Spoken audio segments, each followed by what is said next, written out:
Are we on?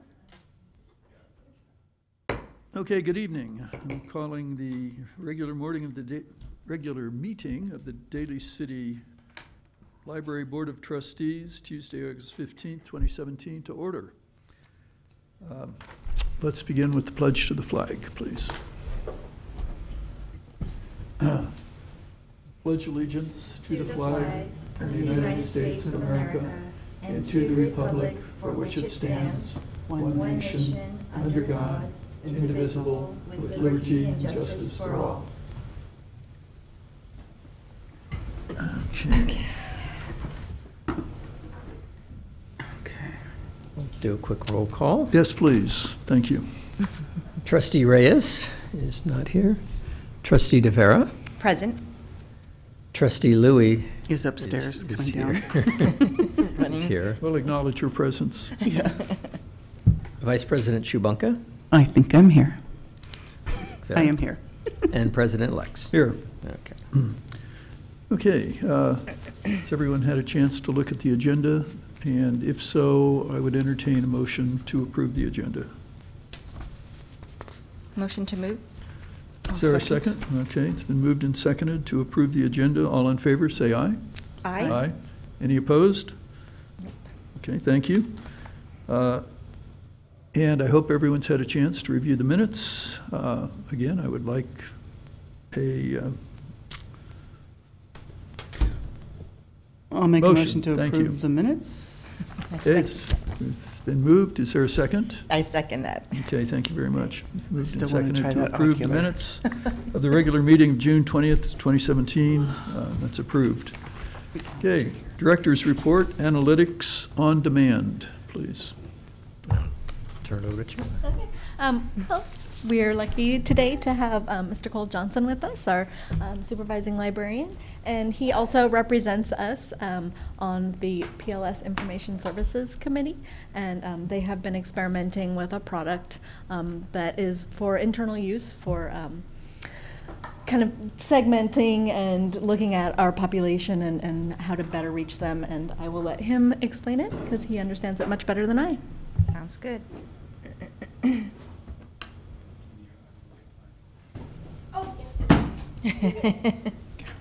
Hello, everyone. Good evening. Hello. I am part of this committee that is exploring analytics on demand, which is a way to better understand the people who use the library through demographic information and psychographic information, which is something that comprises consumer habits with also demographic information. So it's very interesting. And this is a sample report of our patrons and gives us a snapshot of who they are. This is a patron profile analysis of the top 100%, that is to say all of our patrons. And I will go through it to give you an idea of the scope of this product and what it allows us to see. To give you some background, we were first exploring it as something we might want to subscribe to, and the Pacific Library Partnership has purchased it for a year. So we are going to try to think of some ways we might use this information.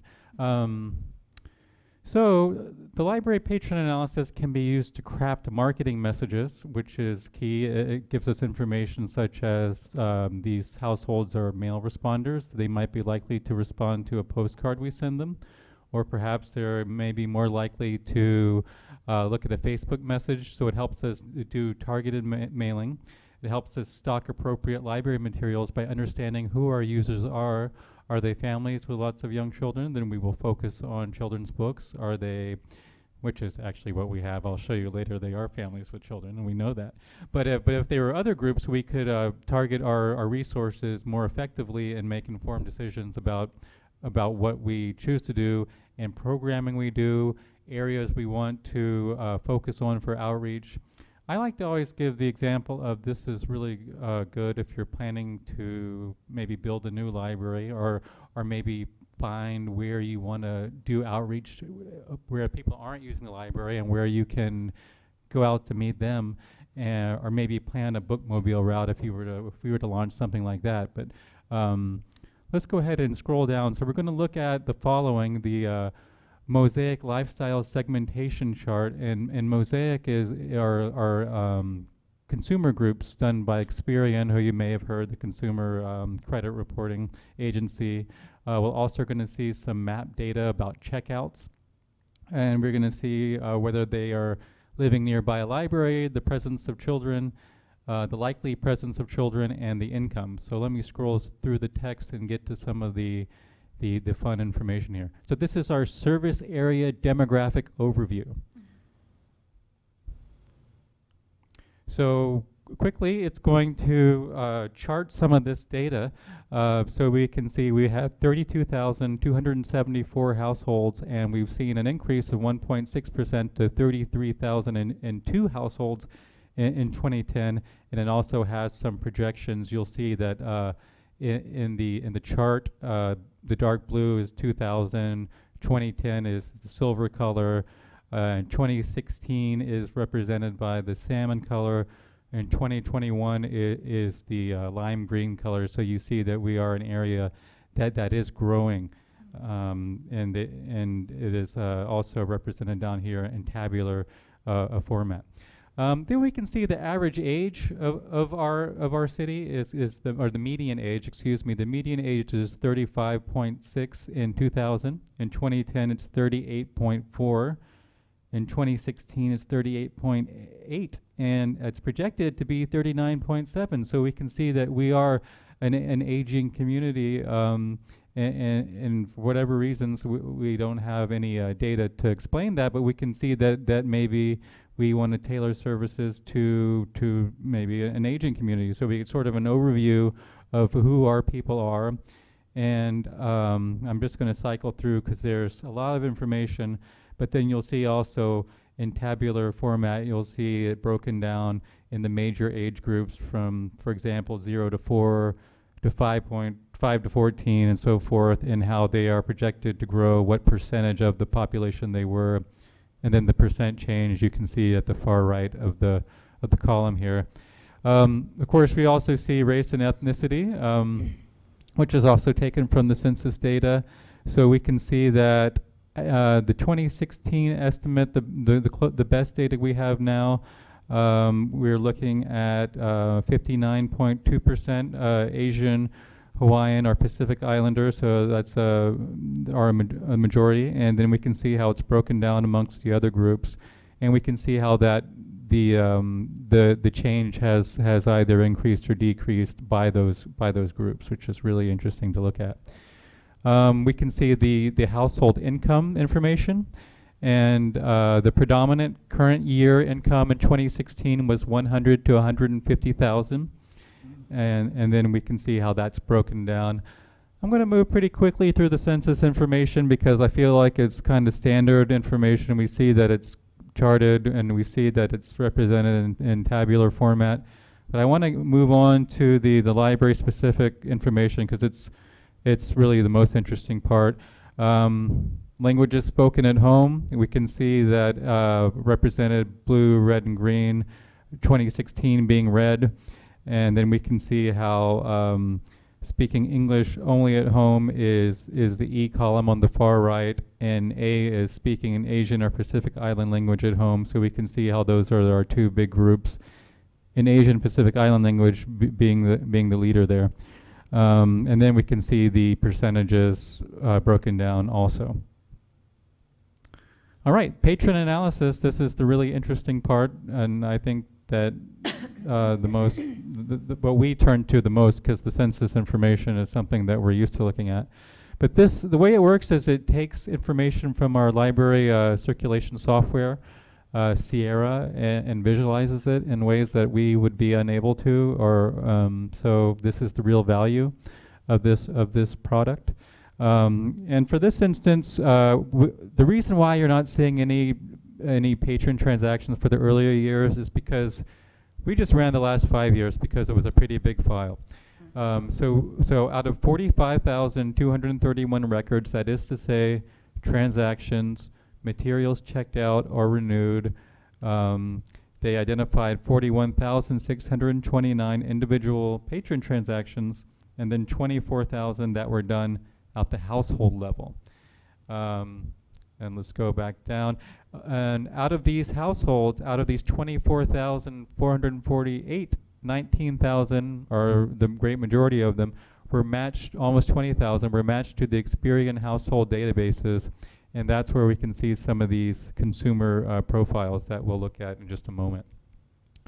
So here's a map of Daly City, and you, with the red outlined obviously being Daly City, and the blue indicating that they are cardholders. So you'll wonder, oh, well, yes, we do have cardholders that are in San Francisco and South San Francisco. You'll see that it's kind of dispersed as we get out of Daly City. But the great majority is within our city limits. Of course, in California, you can get a card made at any public library. That's why you're seeing that outside of the city limits. But you can see some of the great concentration. Pretty much all residential areas are heavily concentrated with a few light sprinklings here and there. And then Ceremony Library is represented by the red star. And then the key to the map says patron households are blue dots. Of course, the trade area are the city limits.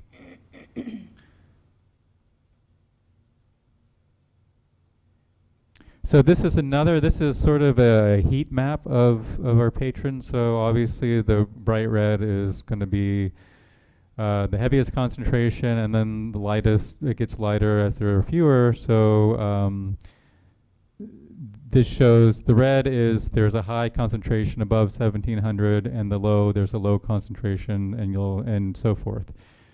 Moving down the list, this is a pretty telling chart here. This is households by checkout volume. So this is how we find out who our power users are. So what do these numbers mean? If you're red, you are checking out over 1,000 materials over this 5-year span. Most people fall into either the purple or the orange category. So about 250 to 500 items is the average here, and then there are some that are only doing 10 to 50. So maybe these are people that are computer users, or maybe these are people that haven't returned to the library. So this may give us some ideas about how to approach these people. Maybe we might use this information to reach out to them and say, you haven't been to the library, come back to us, or do a similar mailing. Either a postcard or an email to people, and appeal to them to check out what's new at the library, or maybe sign them up for a newsletter with, of course, an option to unsubscribe or opt out. This is the patron household proximity. This is going to be the travel time from the residence to the library. So you have the minutes of drive time and the households represented. So you can see the great number of households, 14,000 and a half nearly of the 24,000 and a half households live within a 5 to 10 minute drive of the library.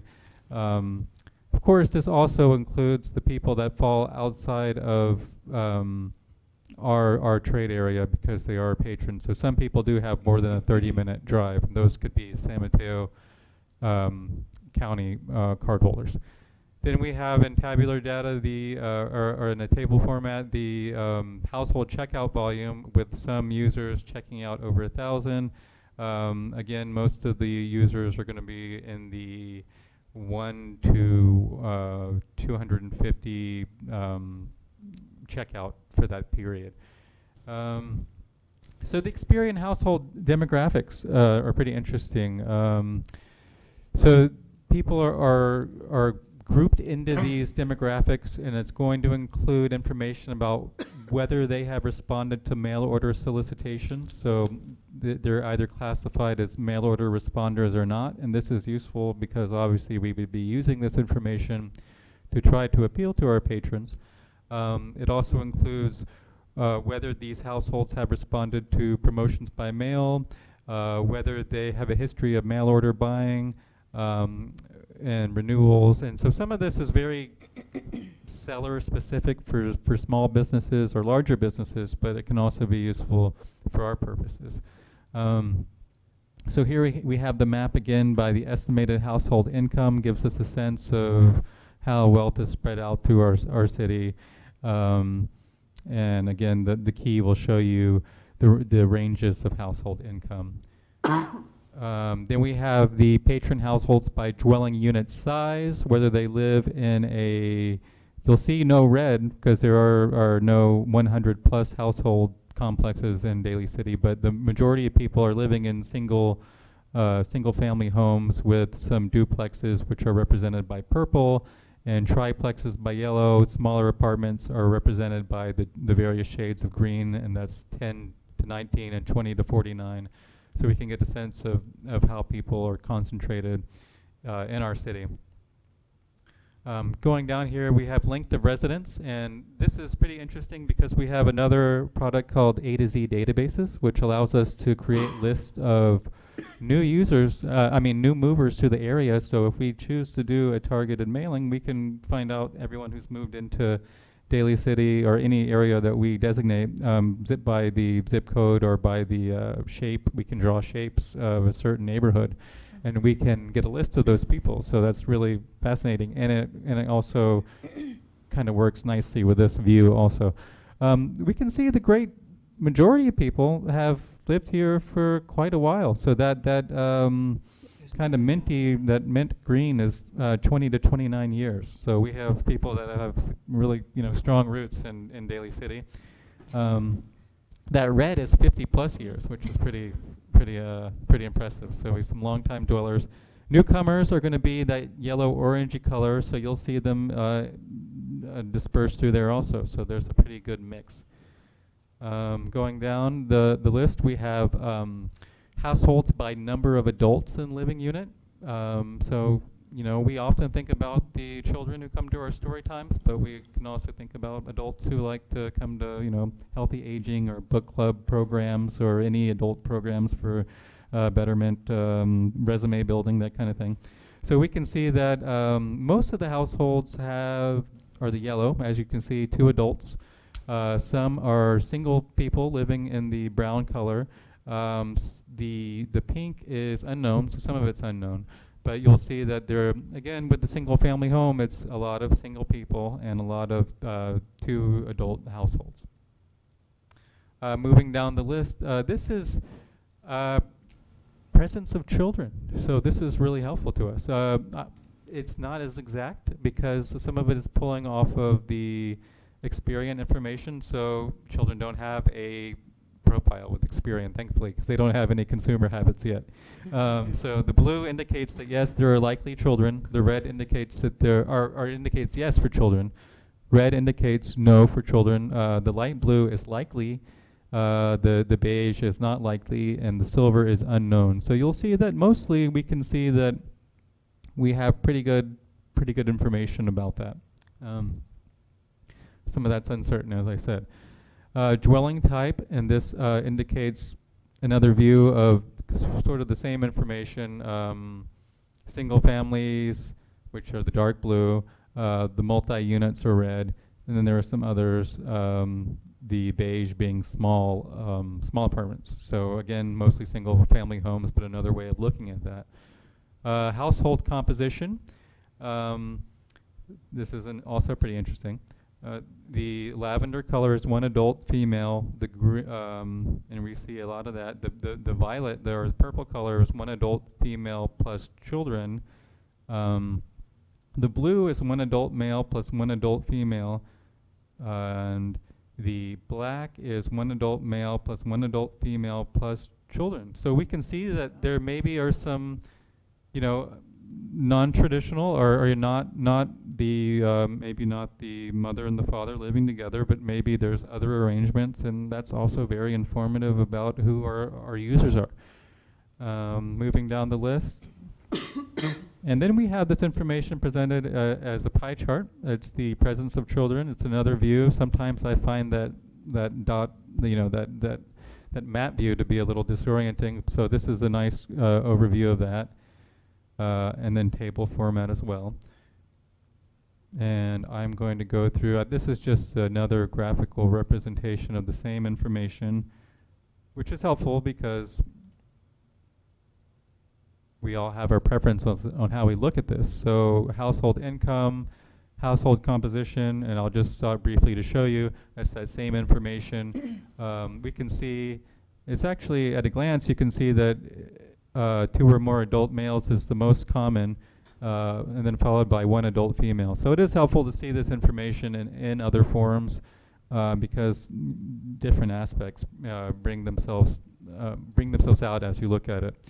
Number of adults in living unit, most common is number 1, is 1 rather. Then going down the line as you get more is less common. So here we have male responders. So some of them, the way it's classified, a single male responder is they have data that they have successfully responded to 1 mail campaign that they've received. Multi-buyer indicates that they are frequent buyers or responders to mail campaigns, whether they be marketing or political, or in our case, the library.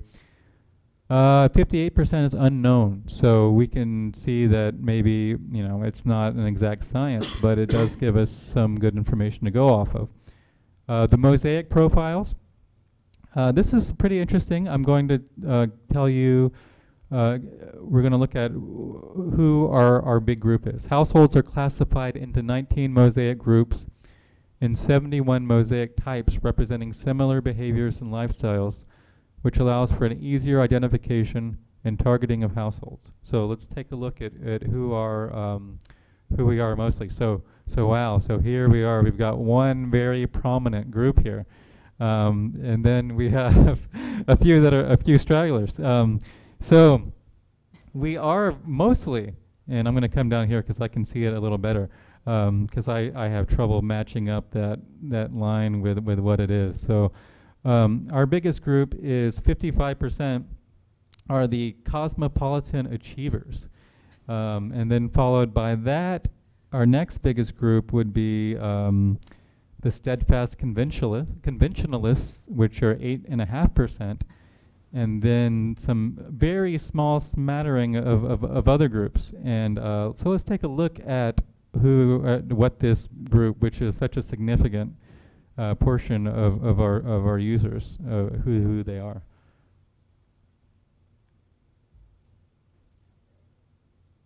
Oh, what's that? Oh, did it? Okay. Ah, here we go. Cosmopolitan achievers. They are the cluster B10 of the social group of flourishing families. So they are affluent, middle-aged, and established couples and families enjoying dynamic lifestyles in metro areas. Does that sound like the people of Daly City? Yeah, it does, doesn't it? So with nearly 2/3 of households containing immigrants from Asia, Cosmopolitan Achievers has the highest concentration of Asian families in America. So I think we are pretty unique because we are such a unique city. Maybe other towns that are using this may get a more nuanced perspective, but I think it hits the nail on the head. Most contain middle-aged, married, dual-income couples and families with older children living in the sprawl of the largest Western cities. Despite the high concentration of foreign-born people, more than half speak Chinese or are bilingual. Many of these multi-generational households have found American-style prosperity. The adults have college degrees, white-collar jobs, and 6-figure incomes. They typically own older homes valued at more than $400,000 in pricey neighborhoods. Most of these stable households have lived at the same address for more than a decade. They lead active and upscale lifestyles. They enjoy going to the theater, museums, and dance performances. They also travel abroad and go to casinos. Many have amassed diverse portfolios of stocks, bonds, mutual funds, and CDs. They've also reached the age when they need to pay more attention to their fitness routines to maintain a healthy lifestyle. And it goes on, but I think that it really does a good job of pointing out to us, and we are such a, so similar in a lot of ways that really stands out.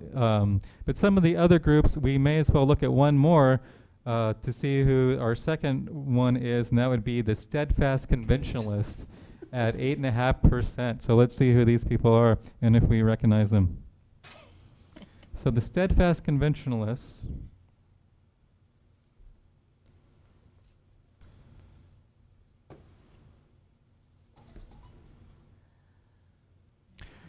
are part of the family union social group.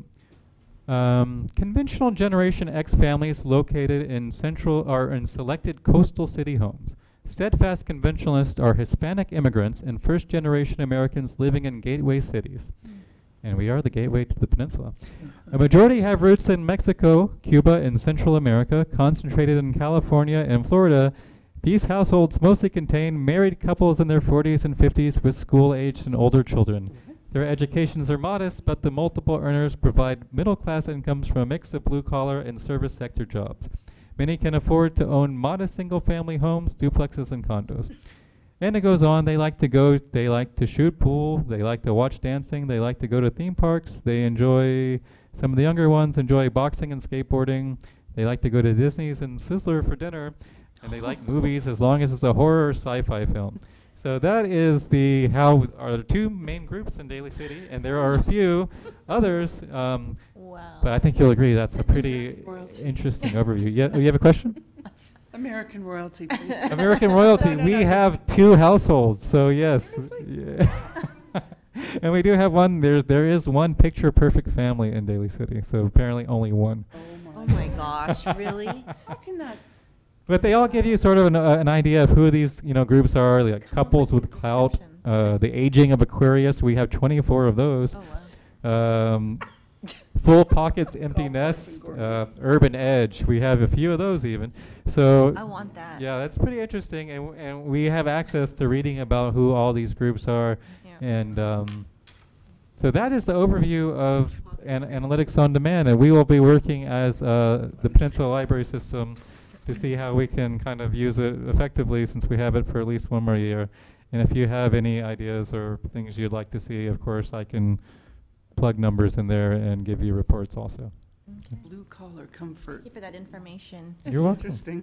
Can I ask, though, I mean, this is a beautiful demographics, and it's very informative. So moving forward, what is I guess, you've mentioned kind of the goal in that trying to reach out to new users or trying to regain contact with users that haven't used this in a while. So, and it's a lot of information, so I'm just curious as to see how Yeah. this will expand out to bigger and better things, I guess. Yeah. What will this bring the library, or the library itself? Well, right now, we're lucky to have all expenses have been paid by the Pacific Library Partnership, so we're getting access to it at no cost. Okay. So it's kind of a bigger picture among all the libraries, not only Peninsula Library System, so all the libraries in San Mateo County, but in the bigger region, they're exploring this and they have access to it.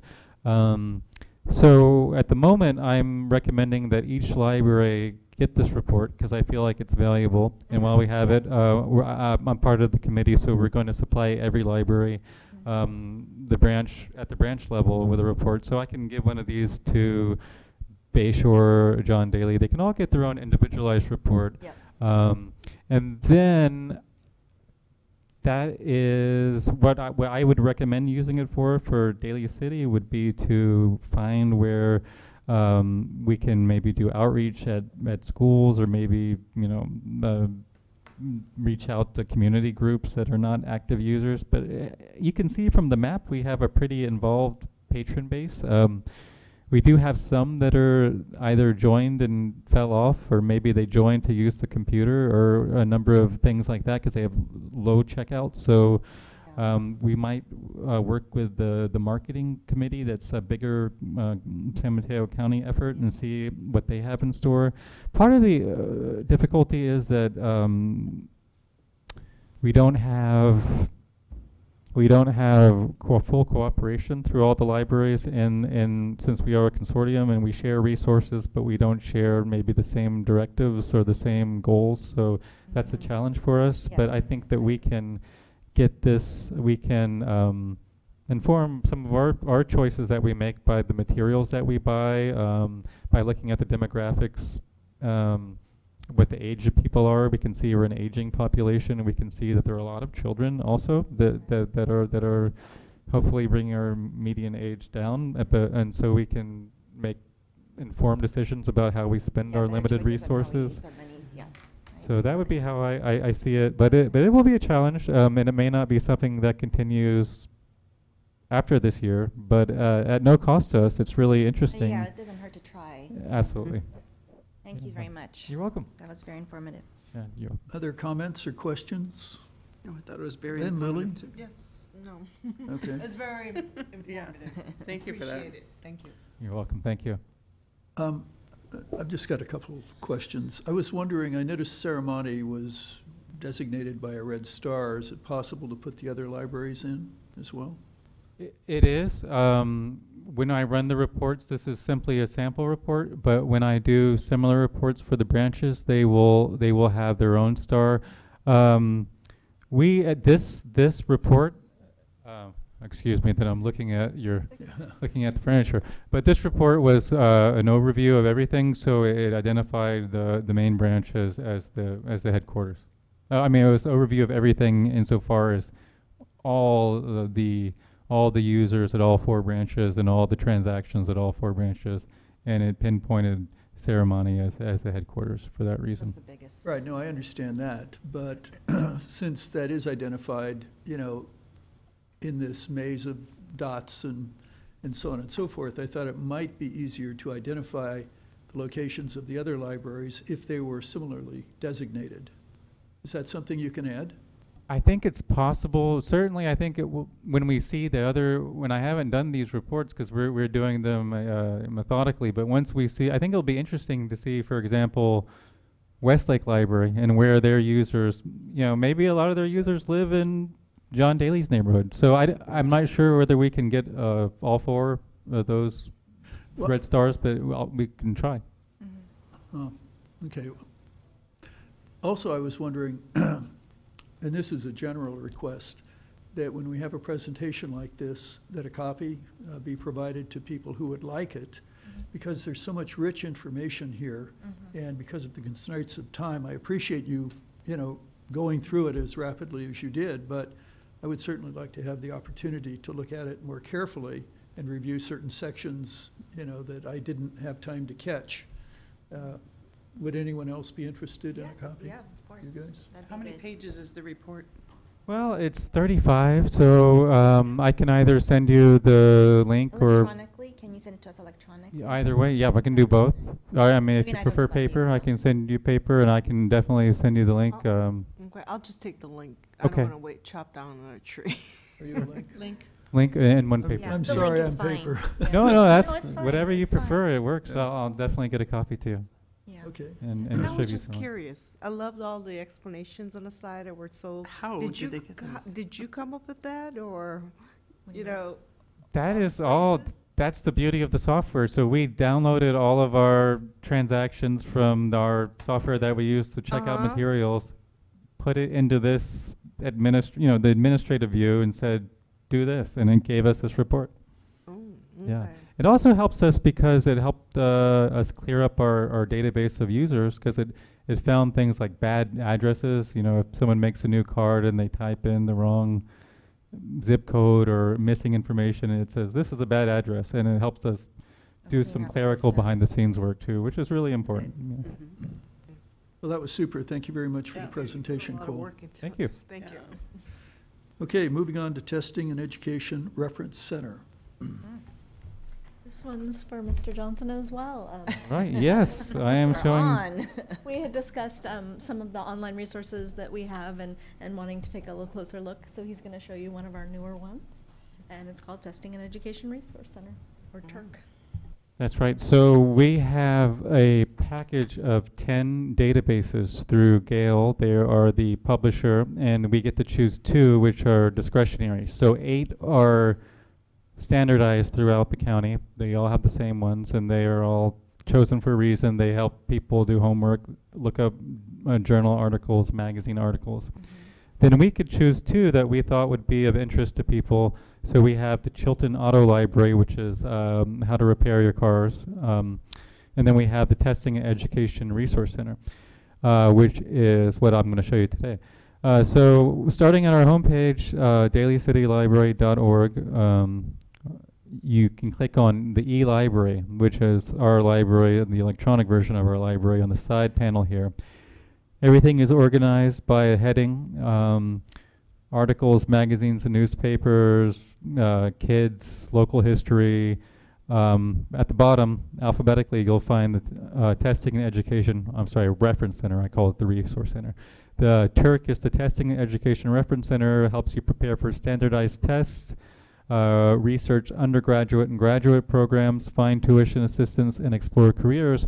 So this, we felt in choosing this was a critical way to support our citizens by helping them get into school of their choice or find career information that may help them along the way. So to get started, you simply put in your card number.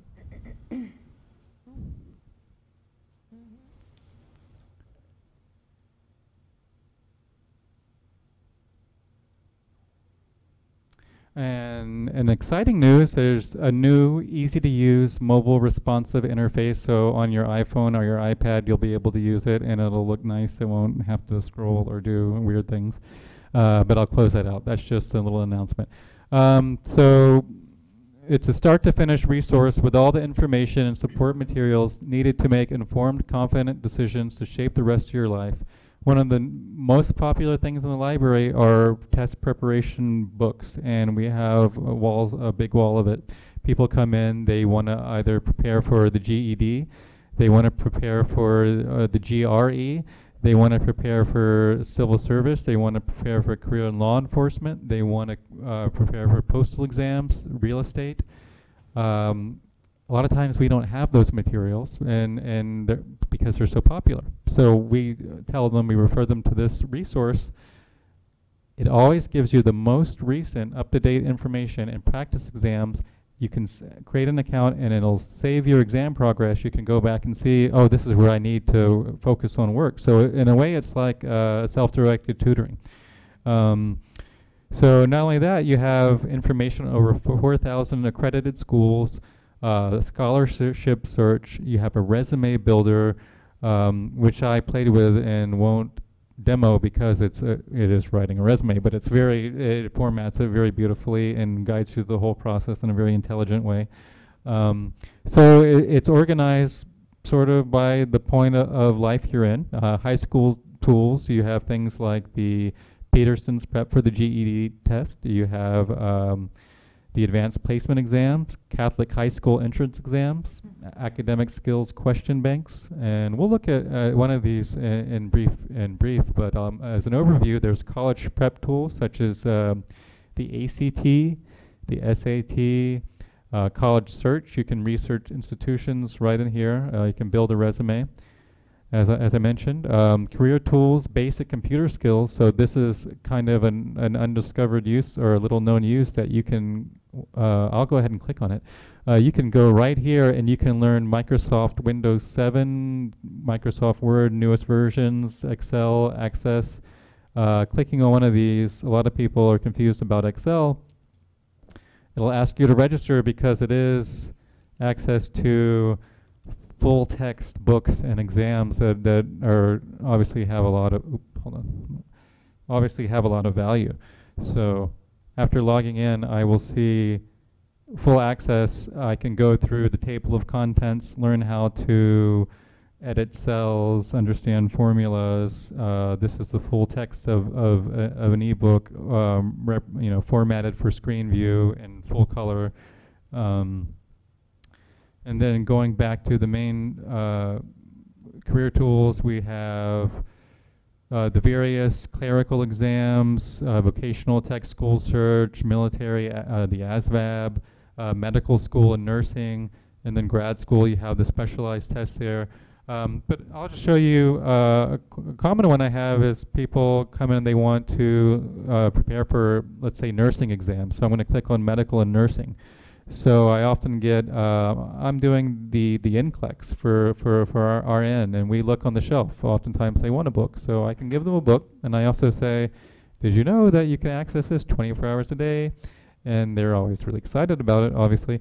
So the way it looks is you click on it, and you can start the exam. So I'm not actually going to do this because it would take quite a while and I would know nothing. But I can take 3 times full-length NCLEX RN practice exam, and I can find detailed answer explanations for every question. And I can use what I learned to target my study time. So let's go ahead and take a look at what this looks like.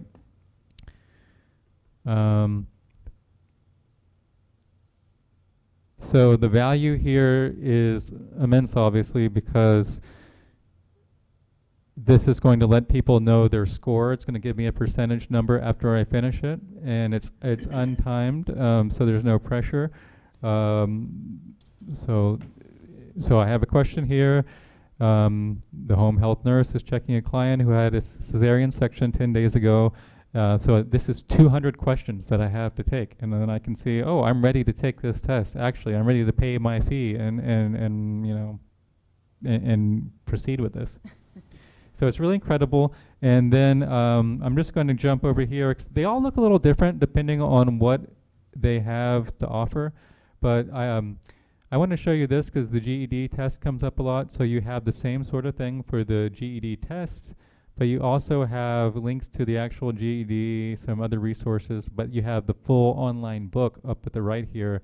So this is the same book that we give people, or one of them, the Peterson's 28th edition, and this shows that it reflects the updated test that came out in 2014. If I open this up, please click here to read, and then it will download the full book, and I have full access to it. I don't have to return it. I can read it and prepare for it on my own. And then after reading the book, I can take the practice exams and say that, you know, Mom, Dad, I'm ready to go take the GED, or just go do it myself and see what comes of it. So this, I think, is a really great choice we made, and something that we're putting into, if not the hands, at least the palms and the laps of people who use the library every day. Mm-hmm. Yeah. That's a great tool. Yeah. I wish I had that when I was growing up. That's awesome. I didn't see that. Very, very impressive. Oh, that's great. Lynn, Lily, any other questions or comments? No. Okay. Thank you. Welcome. I'm wondering, how do we let people know that this tremendous resource exists? Because, you know, I doubt that any of us would be aware, and if we're not, certainly many, many other people would not be either. We have something called a shelf talker, and that is an advertisement that's on the shelf. So if you're in that area and you're looking, you will also be directed to the online resource. And that's not only for this, but other resources as well. We do a lot of face-to-face selling of these kind of products as they come up, and put them in people's hands.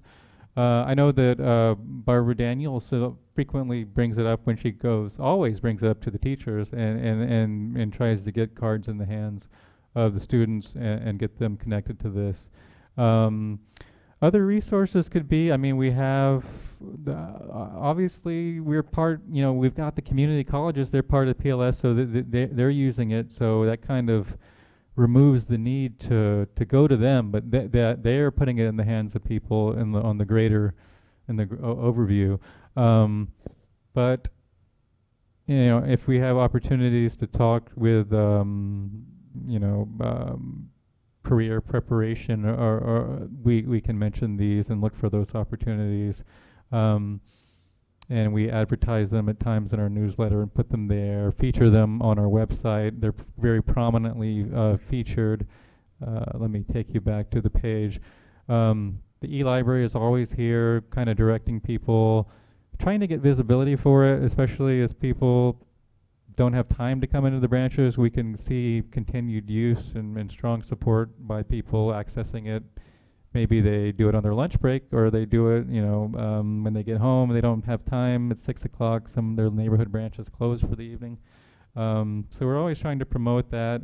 A lot of our promotional materials will say, you know, visit us online 24 hours a day. We're available for you. We put that on our phone message. So it's something we're always trying to promote, and people generally respond to it very favorably.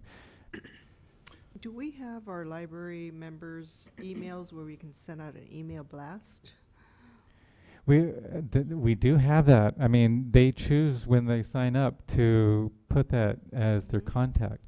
There is a little bit of discussion about the ethics of that, because, you know, that's information they gave us to use for the purpose of contacting them for account maintenance. So we would almost have to perhaps start up a sign up on our website or some kind of promotional drive, Okay. actively recruiting them for a newsletter. But Okay. we have access to that information. I don't think we are allowed, or there is some discussion about how that would be possible. But I think the best way to go about it would be to say, if you want to get occasional news about Updates or information exactly, that benefits you. and then give them the option to get out of it if it's too much. But we would be very respectful. But I think that's something everyone who does this kind of marketing has to be aware of. Is people they get a lot of information, so we want to make sure it's in the hands of people who want it, and that they opted in the first place. But that's something that is important to us. I think that's a really good question, Lily.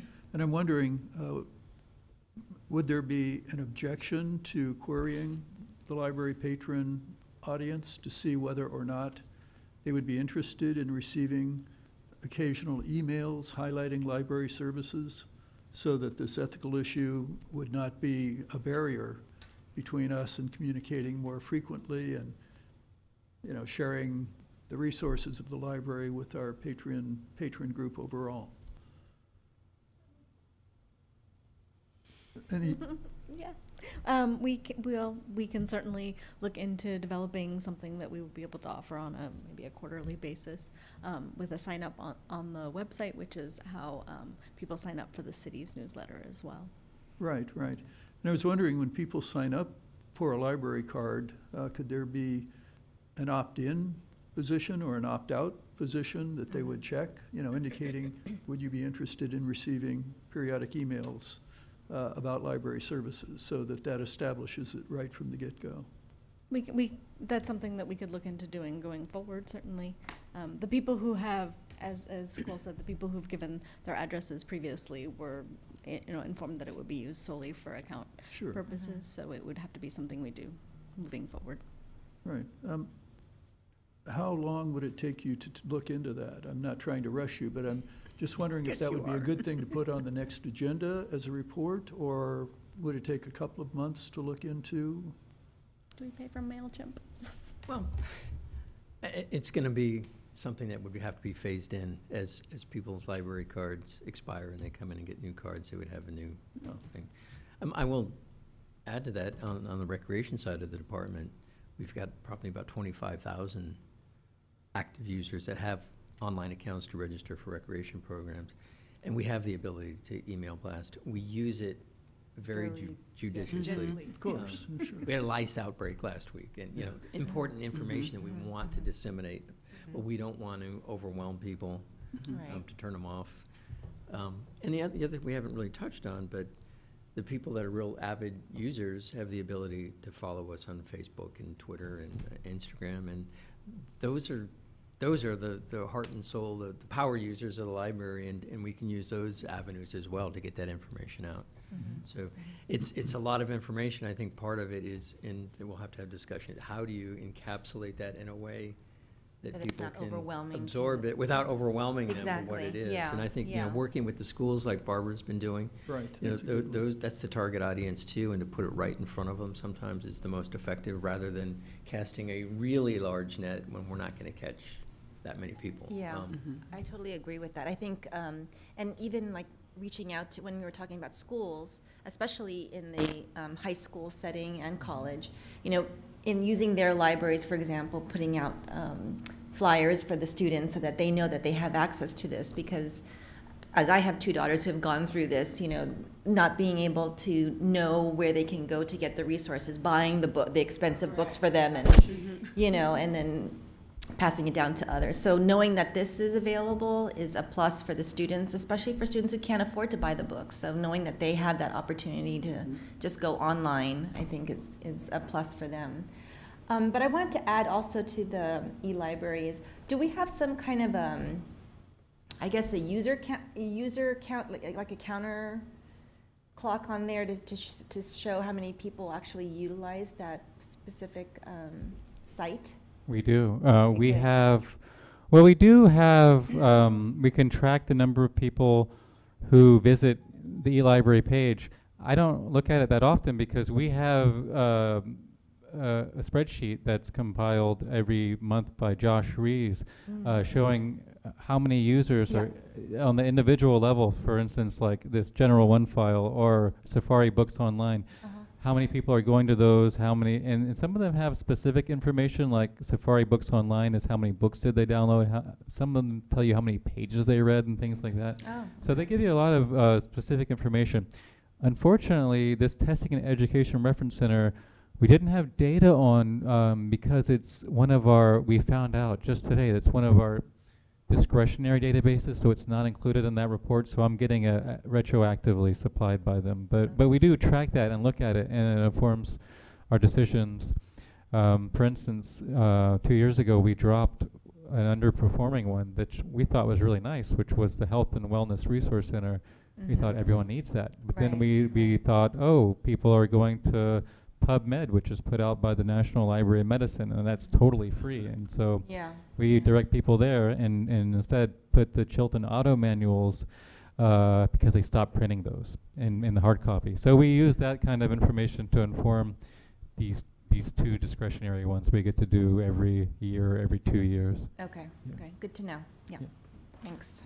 Well, let me go back to my question about establishing a way that we can communicate with our patrons. Is that something that you want to just say, okay, we're going to develop a plan and we're going to do it, or would you like to come back after having some time to think about what you want to do and how you would phase it in? I would like to engage the management team of the library. I think it's a good idea. It's what path do we take to get to that point? Right. We've got some bright people working for us. I'd like to hear their information. We can certainly bring it back to you to outline what the plan might be. And would 1 month be enough time, or would you like 2 or 3? I'm not trying to rush you, but I'm just trying to find a time when we can program it onto the agenda so it doesn't get lost. I would shoot for at least 2 months. Okay. We're meeting this week, and we've got a full agenda already, and sometimes those meetings go on and on and on. I don't want to pile on a new topic, but I think, within the next couple of months, we should get an idea how to get there. Okay. So we'll put it on the agenda for, let's see, where are we? August, September, October. Okay, thanks. All right. Moving on to the trustees' report. The only thing I can report from the DCPLA is that they've changed their meeting date. It used to be on the same day that we meet, the third Tuesday. Now they are going to meet on the fourth Tuesday. So I not only do not have a report for August, but the reports you get in the future are going to be a little aged, 3 weeks old, or maybe 4. Okay. So nothing to report from DCPLA. Are there announcements and communications? I did go to the Seton Hospital when they had the authors there. It was really nice.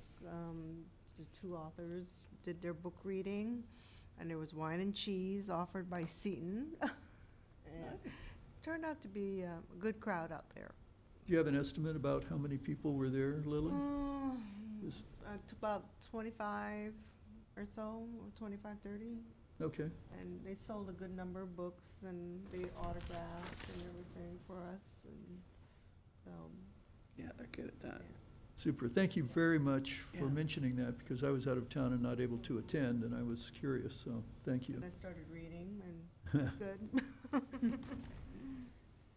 Okay, are there any suggestions for the agenda for the next meeting? Hopefully we'll be in a position to do a summer learning wrap-up. That would be great. That would be good. Yeah, I was just going to ask about Kind that. of crossing our fingers. I know our numbers were rising, but we weren't quite where we were last year, and so it'll be interesting to see where we ended up.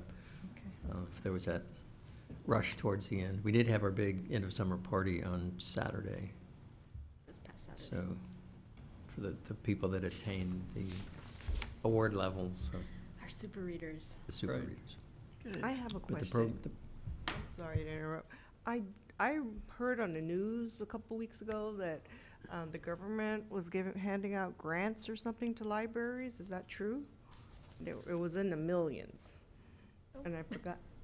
And unfortunately, I didn't have a pen or anything to write down, or how you could apply, or what the source of the grants were for public libraries. Yeah, I mean, there's, you know, a variety of different grants, and we do apply for some of them if they're relevant. I haven't heard of anything new and spectacular, but for instance, there's a state grant coming up for technology, and we're looking at that for potentially replacing our aging wireless nodes, things like that. It was just like the last 2 weeks or so, it was announced on the news or something like that. I'm sorry, yeah, I don't know. Okay, maybe I'll Google and find out what it is. We can try Yeah, that. that would be great. Thank you, Lily. Not having any members of the public present, we will not have public comment. Are there any other comments before we adjourn? Nope. Okay, thank you very much. Meeting is adjourned. Thank you.